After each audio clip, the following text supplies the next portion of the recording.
Awesome. Let's get rocking and rolling. Yeah, hopefully there's something useful in there. Oh, Uh, Michael, stop it. I That's a I great honestly am episode. like, no one's gonna want to watch this whatsoever, but you No, never know. absolutely. This is a topic we have not covered, and it is one that is valuable. So people Yeah. will want to listen to it. No,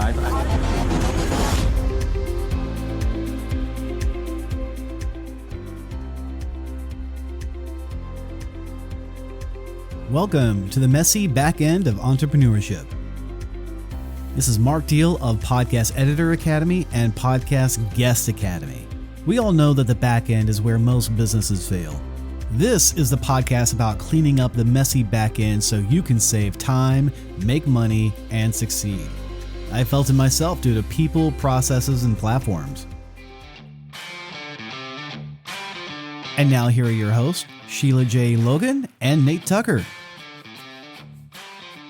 Welcome. Thank you. Thank you all so much. We have a wonderful show for you today. If you have a business, did you know that you need to start thinking about your exit strategy right now?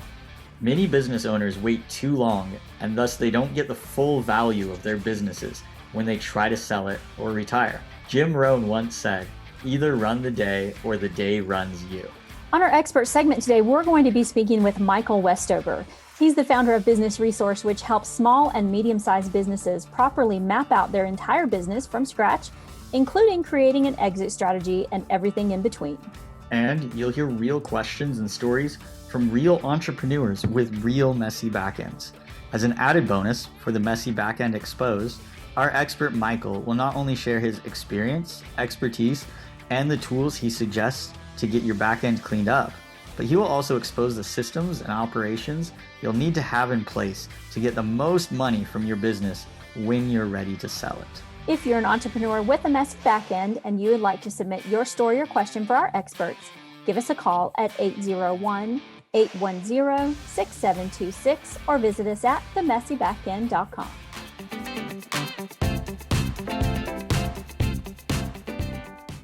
Thank you so much for joining us on today's episode of The Messy Backend, brought to you by our digital marketing agency, Lock and Load Marketing, where if it tires you out, you can hire it out. We're fast approaching episode 100, so we wanted to take a minute and stop and thank you for being such great listeners.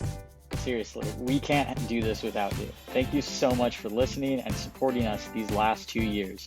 We've loved sharing our expert guests, our stories, our experiences, our embarrassing, messy backend bloopers with you. We've just loved everything about this podcast. And if you love the show as much as we do, we want to hear from you. Leave a review on your favorite podcast platform or email us at hello@themessybackend.com. Who knows? Soon we may just have cool branded swag to give out to our top fans. That's going to be super cool. And don't forget to subscribe to your favorite podcast platform. You can find all of those links at themessybackend.com/subscribe. So never miss an episode because they're pretty fun. Then check us out on Facebook and YouTube for video episodes. Now on to our expert, Michael Westover, for his expert advice. Don't mess your seat, folks. Here we go. Today we have one of our messiest back-end questions submitted by one of our listeners. When should I start planning the exit strategy for my business? I'm thinking I want to build this to sell, or at least for sure I want to be able to retire one day. So when do I start preparing, and what should I be sure I have in place when I'm ready to approach a buyer? Well, Sheila, Nate, thanks for having me. You guys are awesome. Appreciate all you guys are doing for small businesses and businesses in general. This is actually a really good question and something that most business owners don't think about until it's too late. And so the simple answer to that question is, as soon as you own a business, as soon as you start a business, you should have an exit strategy. So whether you're planning to do this for life for 30 years, or whether you're planning to sell in 5 years, you really need to understand, well, what am I in this for? What am I trying to accomplish? Is it really my passion? Is it what I want to do forever? Or is it really a job that I enjoy building different aspects of business or the industry, and then you're ready to move on to something else? So That you said you should be doing it from the beginning. So what it sounds like is if I don't have a and I say I as in the metaphorical I, the grand listener I, if our listeners, if we don't have an exit strategy right now, no matter what stage our business is in, if we've started it, if we're doing our business, we need to back up and we need to create an exit strategy. It doesn't matter, because you said right from the beginning, that's what we need. Yeah. Otherwise, you're kind of like Alice in Wonderland, right? You're dealing with these crossroads every day in your business, and you're making decisions about the longevity of your business. And let me give you one example. So, for instance, a lot of small businesses, they will tend to expense a lot of their expenses, right? So that they can pay less taxes and whatnot. Right. And that's fine for the moment until you're trying to sell. So if you know you're going to sell in a year or two, you need to start documenting really only what our business expenses. Otherwise, potential buyers look at your expense list and they're like, "Oh my gosh, this is crazy. You're not making any money in your business." And so, that's a simple little example, but essentially, yeah, I mean, if you're able to back up and look at the big picture of your life, is this my life? Is it going to be a long time, or is this just a little part of my life?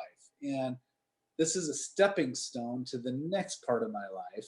Then you need to be thinking, okay, then if this is a stepping stone, then I've got to get as much money out of this as fast as I can, so that I can apply those funds to this next stepping stone in my life. So that's a very different strategy than if you're in it because you want to grow personally and professionally and help the customer base, and you're fine growing slowly and gradually. It makes perfect sense, because it's almost like if we look like at some of the business greats, Simon Sinek says you got to start with why, and that is really what you're saying. That's kind of your why. You have to say, well, why are you doing this? What is your plan? If it is to just flip it, to sell it in 3 to 5 years, every single thing that you do in the business is going to be a different why. It's like we need to do the things to get that goal. So yeah, I think you articulated that perfectly. Thank you for that. The second part of that question, what do you need to do to start preparing your business for sale? Right. Another mini example to what I just shared about the expenses are the documenting revenues. A lot of small businesses, they tend to take cash from various places and they don't always document it. And I'm not here to judge either way on the revenues or expenses, but the reality is, all your revenues need to be documented if you plan on selling that business. No one's going to take your word for it and say, "Oh, my business is worth this. I'm making all this money." Well, if your P&L doesn't show that you're making money, guess what? So I think folks need to have a real heart to heart and say, okay, because I need to sell in 2 or 3 years, I need to start doing a better job at my bookkeeping, my accounting. And that actually is one of the bigger aspects of the question that you asked. I think when a lot of people think I'm going to have an exit strategy, they actually don't look at the back end side of the exit strategy. So for me, when I started my women's network, I knew when I started it that I wanted to build it to a certain level. And then I wanted to exit from it. I still wanted to speak. I still wanted to be a part of it in a way, but I knew how I wanted to separate myself from that eventually, in 10 years. I mean, I'm getting up there in age. I'm getting to where now I want to take some time off and relax and not have to do so much. And so I kind of knew where that was going. But with the digital marketing agency, I can't be the face of the company. The name of my company was my own personal name. You can't exit from that. I needed to have a team that was in place. I needed to have systems in place. So that exit strategy is really, that's the back end stuff that you've got going on. It's the messy stuff that you deal with on a regular basis, like bookkeeping, that if you don't have it in place, you're not going to be able to exit. And you're going to have all kinds of other problems too. Yeah, and I can think of one business in particular right now that's making a ton of cash. It's a good business. If he decides to sell it right now, and he's entertaining offers, the offers are just probably not even half, a third of maybe what his business is worth, just because he came in late to the game, and he's just now realizing, oh, okay, yeah, I'm expensing everything, and maybe I shouldn't be. Oh, I'm not documenting all of my revenues. Oh, maybe I should be. Oh, I don't have a website. Believe it or not, some businesses still don't have websites, and this is a viable business that brings in over $1 million in revenue a year, and the expenses aren't really that high, and the guy doesn't have a website. So think of it as a lot of people buy and sell homes, right? I've moved personally like 5 times in my life, and you always think about, oh man, maybe I gotta take out that bush in the corner of the property. It's super ugly. Oh man, the front door needs to be painted, and oh, we gotta fix a couple windows. Those things are natural, right? We think about those in selling a home, but unfortunately, when it comes to selling a business, we get so caught up in the day to day that we can't just walk in and take a 30,000 foot view of the business and say, oh my gosh, to your point, Sheila, you do not want to have your name on the business. You do not want to be, the business cannot be dependent on you, because if your name's on the business, how's that going to work selling it to someone, right? They're going to be like, well, are you staying or not? So, there's some simple things like that play a big part. No, totally agree with you. I think there are maybe like a few exceptions, like maybe if it's a restaurant, sometimes restaurants are named after the head people. And then like one of my favorite restaurants, still it's named this Italian family name, and it's a pizza place, and the original owners aren't even there anymore, but they've kept the brand going. They've kept the authenticity of the pizza and everything. So people are still like, yeah, Casanova Bros, that's them, even though it's not them anymore, and there are rare exceptions. But if it's, Nate Tucker marketing, and then Nate Tucker wants to leave the marketing, they're like, well, why would I hire Nate Tucker marketing if Nate Tucker isn't even there anymore? It happens, but Yeah. then you have to deal with the next 10 years, people asking you every day, who's Nate Tucker? And, Right, exactly. Used to own the business. So if you want to try to maximize the value of your business, you want to become as independent as possible. The business needs to not be dependent on you as an owner. And Right. so that's really hard for small business owners to start putting in processes in place so that they can step back and watch the business grow. They've got to be willing to let some of it go. That's a pretty good sign that your business is not ready to sell if you can't even take a day off. Right. Yeah, or even a week. Let's be honest. Maybe not in Christmas season if you're selling widgets, right? Maybe there's a period of time after Thanksgiving where you're not, taking a week off. But in general, you should be able to take a week off and have your business continue to run. Yeah, maybe you get a couple phone calls or something. Some of the other things that we talked about, accurate financials, right? We've talked about dependence versus independence. I have kind of my checklist that I go through with people when they called, or I get messaged every day about, oh, I'm thinking about selling my business. And one of the big things is called reoccurring revenue, right? Or look at it as contracts. So if you have this reoccurring revenue that people have signed 1 year, 2 year, 3 year contracts, then that raises the value of your business a ton, simply because now if someone does buy your business, they have some assurity that these contracts, that they'll continue to make money, because there is that, that risk that when ownership changes, sometimes the clientele changes a little bit, Yeah, going back to the restaurant example, we see that all the time. A restaurant that you love and you love going to has great food, great service, everything. And then they'll get new management or new owners, and it's not the same place anymore. The service isn't as good, the food's cold, or they burn the food or whatever. And it's not the way that you were used to it. And clients at restaurants don't have contracts. I don't know about you guys, but I don't have any contracts with any company except Taco Bell. So like I can't, give my loyalty to any one company except for Taco Bell. By the way, nacho fries are now back at Taco Bell. and they are fantastic. So absolutely, Michael. Michael's like looking at me right now, like I can't tell if this guy is joking or not, and he wants to know, and he also wants to try the nacho fries.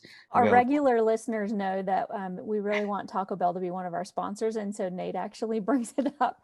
If he doesn't, I do every episode. I actually don't eat a lot there, but that's all Nate talks about. But so when you're getting your business ready for sale, I think when it comes down to being able to take that time off, or like Nate says, if a restaurant is sold to another individual, it comes back to, are your systems in place? You know, one of my favorite books is E-Myth. Michael Gerber talks specifically about how McDonald's became who they are. And if anybody's seen the movie on Netflix, you know about it. How he made this restaurant to where it doesn't matter where you go anywhere in the world, you're going to get the same thing at every place. Is that if you have those systems in place, and I know that's actually one of the services your businesses provides, is helping get systems in place.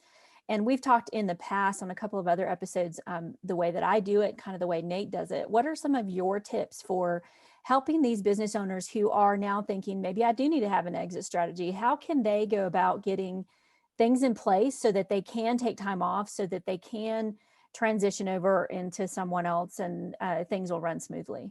Yeah, good question. And yeah, going back to the McDonald's example, right? Remember that scene? I can't remember, what was it called? Founder, I think. Yeah, the founder. They're on the tennis court and they're mapping out this kitchen basically with chalk, I think, and they're trying to figure out what would be the most seamless way to do this, you know, to make the food.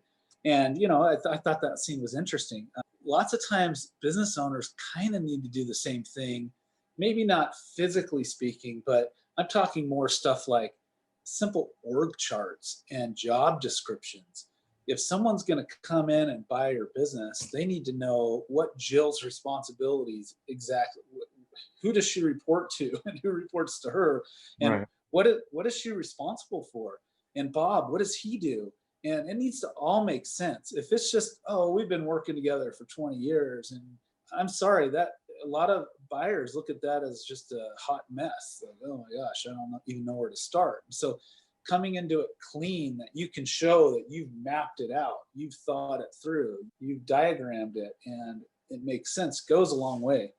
Yeah, I love that you bring that up. That's one thing that I hadn't thought of. Like I've thought of the systems and processes and, you know, all of these type of things and operations, but an org chart, that makes total sense. Cause yeah, I've even come in and worked with companies before. Like one of my favorite clients right now is also, sometimes I feel like a complete disorganized mess in that sort of thing. It's like, who am I supposed to be communicating with in regards to this? You know, and it's like sometimes it'll be the CEO that's emailing me. He actually even apologized the other day. He goes, I apologize.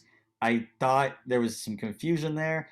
From here on out, only speak with Jay in regarding this topic. And I was like, you're right. That's what I was trying to do. And then you swooped in and he kind of called himself out. He was like, that was my bad. I shouldn't have stepped in because that's Jay's role. You know, that's not my role as the CEO. And I think, you know, you see a successful company and they are going to have that org chart laid out. It's what are Jay's responsibilities? What are Dan's responsibilities? You know, that type of thing. I know we keep coming back to this, but if your goal really is to establish a strong business and to provide good products or services and to make some money, if those are really the goals, then you can start delegating off responsibilities. You can start doing some follow-up, and you don't need to be in charge of everything. However, if your goal is, oh man, I want to, you know, I get my self-worth from doing, then yeah, maybe you do need to do it all because that's what you intend to do this for life, and that's your goal, and that's fine. Some people run businesses like that, and they're all over, they're everywhere. I think that most people would like to provide something meaningful to the world and turn a profit at the same time. And if eventually possibly sell it, if that's the case, then yeah, start quarterly, you know, just review where are we at? Do we have clear delineations of work, you know? And that's it. By the way, that's another good way of making sure that, you know, you have less turnover, because then you're looking at it objectively and you're able to say, oh my gosh, I had no idea that Jill is carrying so much responsibility. Maybe we need to dish some of this over on Bob. Look what he's carrying. You know what I mean? It's just, Right. sometimes people don't tell you unless you ask them. And that just strengthens your business as well. I actually had a client once who contacted me for help with the sales funnel. And again, it turned into a business flip because what happened was I found out that the owner of the business, her husband had quit his job to stay home and help her with the business. And she had 4 people working with her. And over the course of working with her to build this sales funnel, we realized there was a lot of other things wrong with her business. And one of the things was that her list of things to do was too long. So I had her write down on a piece of paper. Actually, I told her initially Post-it notes, but it got to be ridiculous. So everybody else had a Post-it note and she had like 5 sheets of paper of things that she was responsible for. And I was like, okay, you need to go through this, darling, and figure out what other people need to take over, because you're going to burn out. It's not going to work. You can't do your courses. You can't serve your customers in this way where you are the only one basically running the business and yet everybody else is getting paid. It doesn't work that way. And there certainly is not a sellable business to do it that way either. When people start doing their due diligence, right, to buy a business, and they start looking at these things more, I've had people actually go to the flower shop and want to spend a day there and walk, see how things work and it doesn't matter what kind of business it is. If someone's going to drop some cash on the business, they're going to be paying attention to every little detail. And so, yeah, I mean, it's just good business practice to have org charts and job descriptions, have accurate financials. It's how you should proceed if in your business anyway, but definitely if you're planning on selling within, a couple of years. No, you're absolutely right. It's to go back to like the home analogy, like when you're selling a home, because a lot of us probably have related to that, either buying or selling or even just moving in and out. You might need to, paint the front door, remove the bush in the backyard that's overgrown, type of thing. And those are the type of things that, yeah, you should have been taking care of while you were living in the house anyway, but you kind of don't. Okay, fine, I got to finally finish that honey to-do list, that our honeys make for us. And the business, I think, is kind of the same way. So, Michael, the question is, if we have all of our ducks in order, and we've got, okay, we're doing our financials right. By the way, I love that we're having this conversation right now because I'm actually meeting with my CPA tonight. And so now I can go into that meeting and that conversation with another attitude or a different mindset of, okay, let's also prepare for when we're going to sell this business. So thank you for that. First of all, high five. Let's say we've got all that in place as a business owner. Now what are the next steps? Like, how long do we need to start before we want to sell it? How long does that selling process take normally? When do we need to start planning? Is it 6 months before? Is it a year before? It depends on a lot of things. It depends on the vertical, the industry. It depends on the market. Like last year, 2020 was kind of all over the place, right? And so things can change at any moment, right? And so I would always recommend a business give themselves a year just to be safe. Like I've seen businesses go pretty fast. I mean, you can do it under a month. I call myself a matchmaker. What I'm trying to do is I have, buyers that I know they're looking at things in these general areas or these verticals, or they're looking for this amount of revenue. It's a whole variety of things. Then I have people who are trying to sell, and it's kind of trying to match make and find the right fit. And it doesn't always happen right away. If you think about, when you're looking for a car, once in a while you see that car and you're like, oh, that's exactly what I wanted. It's a make model. It's got the extra whatnots on it. And you're like, I got to have that. And so that can happen, and it does once in a while, but most of the time it takes a lot of effort to search around. Honestly, if someone's looking at putting their business up to sale, don't expect it to sell within a month or two. It's going to take many times a little bit of time, especially if you want the highest value for it, right? If you show up on my doorstep and say, oh, I need to sell this and I've got 3 weeks, and that's happened a few times, then you're kind of like, okay, I'll do the best I can. Backstep just a little bit and say, okay, well, and I have people who approach me a couple of years in advance and say, hey, look, I'm not ready to sell right now, but I kind of need to start putting my ducks in a row. And that's great. That's 2 years is better than nothing for sure. Because go back to the house analogy. some things are pretty easy to change, right? Painting the front door, that's easy, you know, planting a few tulips out front, whatnot. But what happens if the roof is bad, right? That's not a simple expense that you can just, or you can't, you know, usually do that overnight. You have to kind of plan on that type of thing. And so some things, it takes a little bit of discussion and a little bit of planning to be ready to optimally sell your business, right? Because I always want to help people get what their businesses are worth. And frankly, they sometimes come to me a little late, so I can't help them as much as I would like. Every business has a story, and the stories are the fun part, right? And so what I typically, that's one of the first things I ask actually is, you know, what's the story behind why this business started? Why are you selling? Because buyers always want to know, oh, you know, are they getting sued? You know, they always tend to think of the worst case scenario. Right. You know, sometimes it's simple, like, oh, they're just want to retire.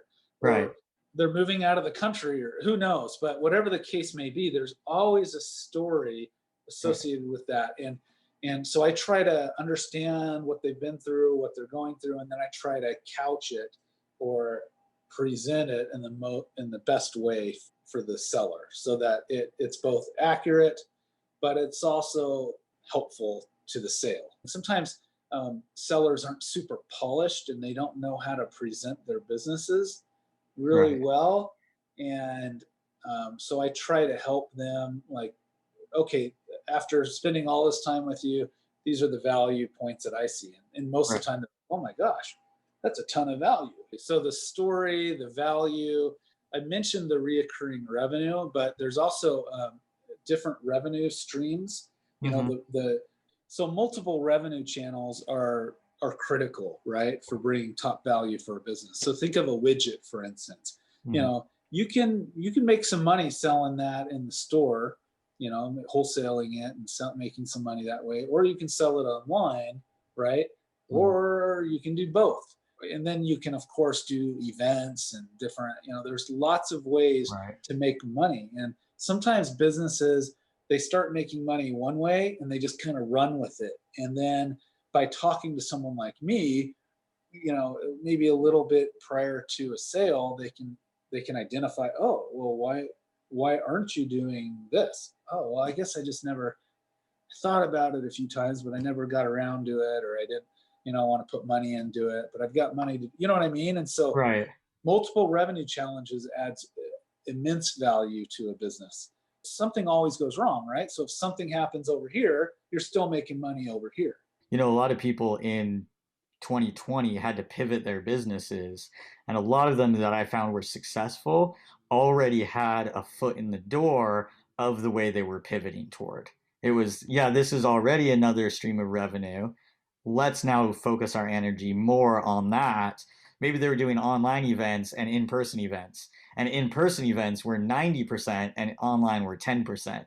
And they said, well, hold on, we can't have in-person events anymore. So let's take it and push all of our energy into online events. But when I say all of their energy, it might be, okay, now let's move 90% there and let's take the 10% and go focus it somewhere else and try to learn and adapt in new areas. When things have value, you know, it's going to cost money to sell.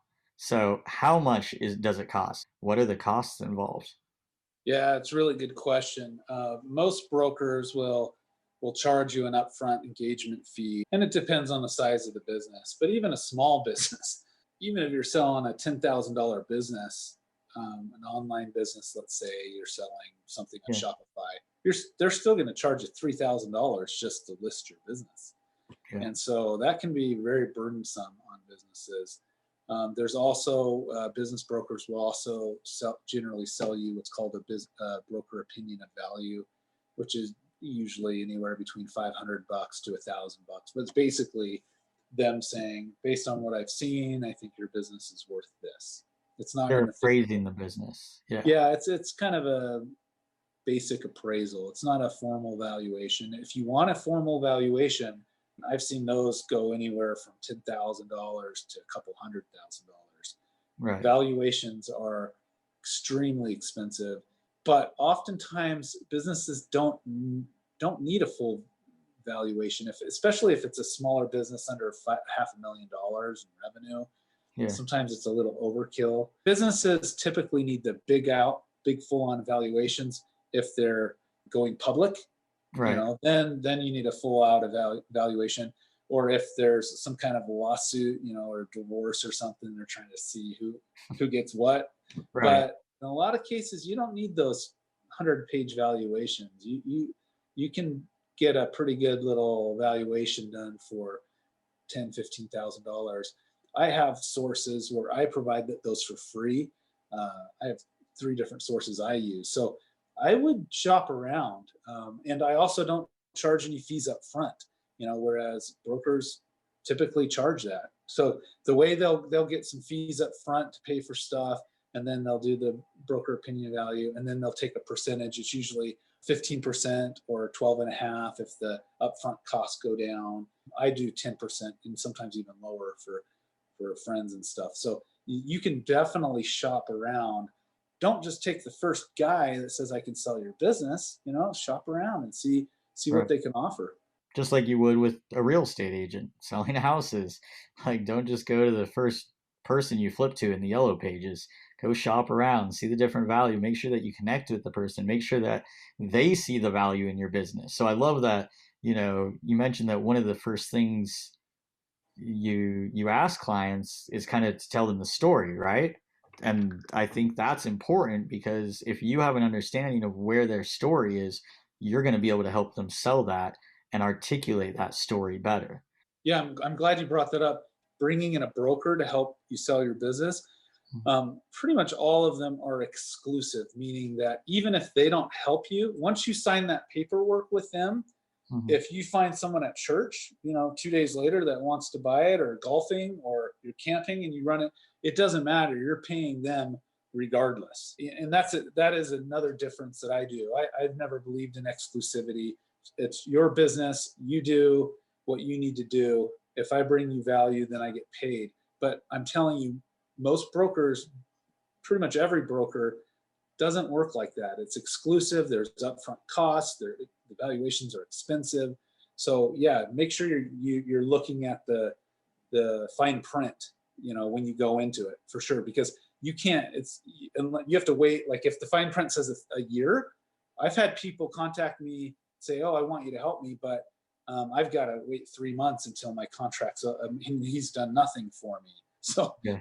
Change the fine print and say, "No, we'll do it month to month or something, instead of a year agreement where I'm paying you all this and there's no guarantee that you're even going to bring value." Back to your earlier question, how long does it take? I mean, sometimes it's a year and they haven't brought any value. So pivoting over to the story piece, and I'm glad you brought that up. Story is everything, right? That's what people love, is stories. And so a good broker is going to try to understand, well, why did you even get into this? And there's usually a fun story behind how you even started that business. You should know that, because then you can communicate that, and it engenders, a love of the business, and it gets people more interested in the business. Now, on the flip side, why are you selling the business? There needs to be very clear, articulated reasoning for selling the business, because people will ask, "So why are you selling the business?" And they're waiting to hear, "Oh, because it's diving faster than I can support, and I'm losing money month over month." Not the best answer when you want to sell it. No. And that may be the case, I guess, but there's probably a better story behind it. Like, "Oh my gosh, my son has cancer, and it's just really thrown my family for a loop, and we've done everything we can to keep this business running, and I want it to continue, so we're going to pass the baton on to someone else who feels passionate about this particular business and who can really build it." That's a better story than saying, "Oh, blah blah blah, everything's bad." Well, I think when you talk about story too, is that you want not only the broker who's selling it to understand why you're passionate about it, but also the person who's buying it. You want their story to be similar to yours when you first started, right? You want them to have that passion for why are they buying it. Because I know if I sold my business, I would want to make sure that the person who's buying it is going to take care of my clients the way that I did. And that won't happen if they're just buying it because they're just bulk buying businesses to tear them apart, or they're buying businesses, because it's making money and they're going to pass it off to somebody else. You want them to have the same passion that you do, especially if you're like an entrepreneur like Nate and I. We blood, sweat, and tears and everything else goes into our business. Like we've talked about in our last episode, is our baby. It's everything to us. And unfortunately, our family has sacrificed, our personal time has sacrificed. We've sacrificed everything to build this, and to have somebody buy it who is not passionate about it, that I don't know how many zeros that adds to it, but I know for me, it means a lot. That's a great point. Some sellers really care a lot about that. And I would say for the most part, most do, right? They've worked hard at it. They've built it up. They want to pass it off to the right person. Some don't. They're just like, oh, I need to sell this and cash it out, so to speak.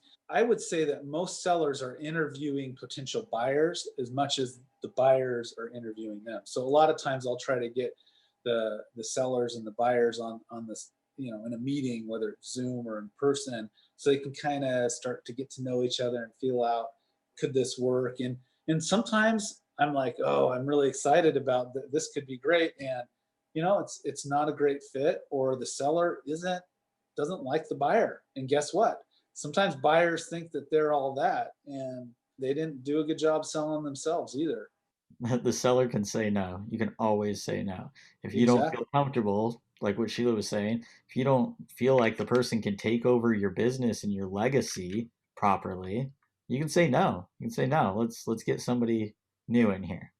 Well, Michael, your information is truly valuable, because they do need to start today, whether they think they're going to or not. Start thinking about it. I would bet that 99% of the people who come to you to sell their business, the very first problem they find is that their books are not quite what they should be and ready to sell a business. Because in order to run the books yourself, you have a different standard than maybe what a buyer might be looking for. So thanks so much for being on the episode today. So if they love, our listeners, if they love what you had to say, again, share your website and where else they can go to find more information about you. I talk with people every day. People just call me up and say, hey, I'm thinking about, what do you think about this?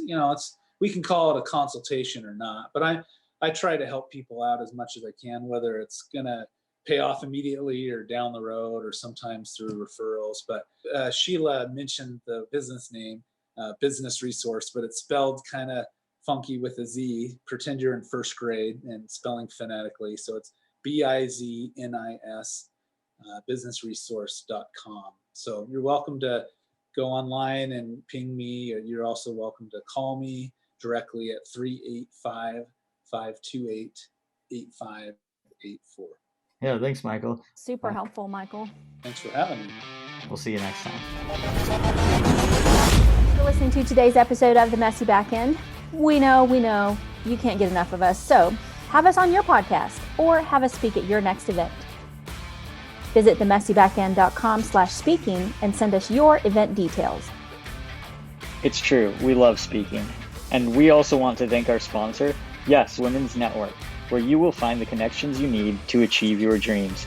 Find out more at yeswomensnetwork.com. Also, our advertiser, PodServe FM. We couldn't do it without them. They get your podcast hosted and published quickly and easily. Visit them at podserve.fm/messy to find out more. And a thank you to our advertiser, ThriveCart. They are the #1 shopping cart software that grows your income from existing traffic with high converting checkout pages, upsells, and affiliate campaigns. Watch the video for how simple this cart solution is at themessybackend.com/cart. Once again, don't miss an episode. Head on over to your favorite podcast platform and subscribe today.